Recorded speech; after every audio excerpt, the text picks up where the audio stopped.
Salut à tous, on se retrouve aujourd'hui pour l'avant-match d'AS Canet OM 16ème de finale de Coupe de France. Match à suivre ce dimanche à 21 h sur Eurosport 2. On analysera le match dans le débrief dans la foulée du match comme d'habitude. Avant de commencer cette vidéo, je vous invite à nous suivre sur Twitter et Insta, on est actifs dessus. Les liens sont en description, vous pouvez aussi vous abonner en activant la cloche et laisser un petit pouce bleu, c'est très important pour que la chaîne se développe. Vous pouvez aussi rejoindre le Discord pour parler de foot avec d'autres fans comme vous sur un même serveur. N'oubliez pas de nous donner votre pronostic pour Canet OM les amis. Comme à chaque avant-match, les bons pronostiqueurs du dernier avant-match sont mentionnés en fin de vidéo. On commence directement par mon 11 de départ pour la confrontation contre Canet, pensionnaire de National 2. Je dirais un 4-2-3-1, Pelé au but, Sakai à gauche, Lirola à droite, Alvaro avec Chaeta Tsar, un milieu Camara Rongier, Enrique à gauche, Payet dans l'axe et Thauvin à droite, Milik titulaire en pointe pour qu'il puisse enchaîner un petit peu plus. J'aimerais voir des joueurs comme Souaré et Bamba Dieng avoir un peu de temps de jeu aussi. Quel est votre avis sur ce 11 de départ les amis? Est-ce que vous feriez d'autres choix? Dites-moi tout en commentaire. On va maintenant passer à l'analyse de la dynamique des deux équipes. On va commencer par Canet-en-Roussillon. Le match se jouera à Perpignan alors qu'ils voulaient le jouer à domicile au stade Saint-Michel initialement. L'équipe évolue en National 2 dans le groupe D plus précisément. Ils sont 12e après 9 journées. La victoire leur échappe en championnat depuis 4 matchs, des nuls contre Yzeure et Bergerac et des défaites contre Bourges et Romorantin. C'est une équipe qui encaisse presque autant qu'elle marque. En championnat, c'est pas forcément étincelant. Après, c'est pas des championnats faciles, surtout pour des promus de National 3. En Coupe de France, c'est d'abord une qualification au tir au but contre l'US Colomiers, puis plus facilement contre Saint-Clément-Montferrier 2-0. Au dernier tour, ils se sont encore qualifiés au tir au but contre le FC Poitiers. Attention, je pense à ne pas les emmener jusqu'à cet exercice qu'ils ont l'air d'apprécier. En plus, ils auront à cœur de continuer l'aventure pour imiter d'autres petits poussés comme eux dans la compète et qui ont pu se hisser très haut. On pense notamment aux Herbiers, évidemment, qui ont été finalistes contre le PSG en 2018. En plus de ça, le championnat national 2 devait reprendre le 13 mars, mais ce ne sera pas le cas encore pour le moment a priori. C'est une équipe qui n'aura rien à perdre, les joueurs seront comme toujours très motivés pour affronter l'OM dans ce qu'on peut appeler un match de gala pour des joueurs amateurs. Ils sont parfaitement capables de créer la surprise, faudra faire gaffe quand même. Du côté de l'OM, les cartes sont donc entre les mains des joueurs, l'occasion de faire un petit turnover pour concerner tout l'effectif jusqu'à la longue fin de saison. Certains vont pouvoir se montrer, d'autres vont pouvoir se reposer, mais je pense que Nasser Larguet va composer une équipe compétitive pour ne pas sortir de la Coupe de France, qui d'après lui et d'autres joueurs est un objectif pour l'équipe cette saison. Elle permet d'être européen même si le championnat c'est pas le cas de notre côté. On crachera pas non plus sur un titre, donc je suis assez satisfait par cette vision des choses. Espérons que certains joueurs aient leur chance sur ce genre de match. Dans le jeu, faudra être sérieux et arriver avec beaucoup d'engagement dans les duels, parce qu'en face ce sera très motivé. Faudra faire le boulot pour faire court et essayer de prendre du plaisir. Une large et belle victoire, ça peut changer beaucoup de choses dans les têtes et régler certains blocages. Sur les joueurs à suivre du côté de l'AS Canet, je suis évidemment pas suffisamment calé sur cette équipe là, c'est pas un championnat que je suis énormément évidemment,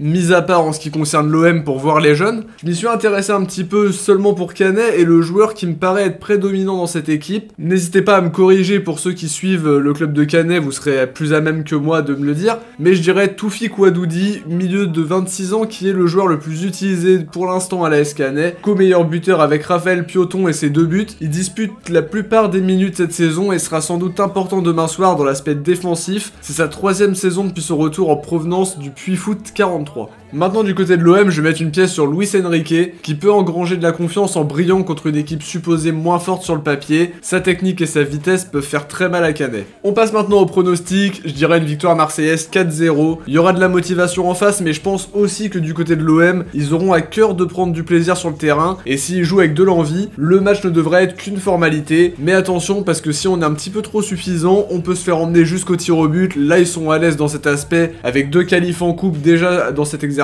là. Soit le match sera très simple pour l'OM, soit il joue avec un mauvais état d'esprit et on peut se faire surprendre. J'aimerais que l'OM déroule demain, on le voit trop rarement, ce serait bien de prendre du plaisir devant le match en voyant l'équipe dérouler vraiment tranquillement et prendre de la confiance pour les futures échéances en championnat. Avant de terminer cette vidéo, on va s'intéresser au bon pronostiqueur du dernier match, c'était Lille-OM avec le 2-0 score final. Bravo à Yanis Godbert, à Daniela Silva, Dorian Eskrig, Tidakini, Schtroumpf Soulver, Olivier Juéry qui ont tous trouvé le score exact, bravo à tous. N'oubliez pas de nous donner votre prono pour Canet OM les amis pour être mentionné dans le prochain avant-match si vous trouvez le score exact. Voilà les amis, on arrive au bout de cette analyse, j'espère que la vidéo vous a plu. C'est toujours très intéressant de parler d'équipes amateurs qu'on suit pas forcément au quotidien le reste de l'année, qu'on connaît vraiment très peu. Et c'est vraiment bien aussi de pouvoir rendre hommage à ce genre de clubs qui sont jamais dans la lumière, donc j'espère que j'ai pu un petit peu parler de Canet et de vous faire comprendre un peu comment ça se passait là-bas, même si j'ai pas une très bonne connaissance de tout ça. En tout cas, si la vidéo vous a plu, likez, commentez, partagez et abonnez-vous, ça aide énormément la chaîne à se développer. On se retrouve ce dimanche soir pour le débrief d'AS Canet OM. Ciao, portez-vous bien et surtout allez l'OM.